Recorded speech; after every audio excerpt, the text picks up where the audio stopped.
Right, ఈ deep fake వీడియోలపై Chiranjeevi స్పందించారు. టెక్నాలజీని ఆహ్వానించాలి, కానీ ముప్పు కూడా ఉంది, జాగ్రత్త అంటున్నారు చిరంజీవి. డీప్ ఫేక్ పై ప్రభుత్వాలు చట్టాలు తీసుకురావాలి అంటున్నారు, లేకపోతే భవిష్యత్తులో మరిన్ని ఇబ్బందులు ఎదురవుతాయి అంటున్నారు Chiranjeevi. A legend whose journey from cinema to service continues to touch countless lives. Your presence today makes this a very special occasion for all of us, and it inspires the entire police force. Thank you so much for being here.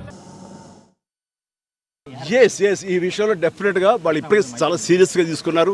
ఈ విషయంలో డైరెక్ట్గా సజ్జనార్ గారు ఆయన ప్రస్తావించారు. Is very serious and definitely ఇది ఒక పెద్ద గొడ్డలి పెట్టు మనకి. దాని మీద పూర్తిగా స్పందించి అన్ని రకాలుగా ఒక చట్టం తీసుకొచ్చే దిశగా పోలీస్ వ్యవస్థ, శ్రీ శివధార్ గారు వీళ్ళందరూ కూడా ప్రయత్నం చేస్తున్నారు.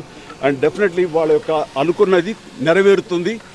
అండ్ సామాన్యులకి డెఫినెట్లీ ఇలాంటి అవాంతరం నుంచి వాళ్ళకి రక్షణ లభిస్తుంది.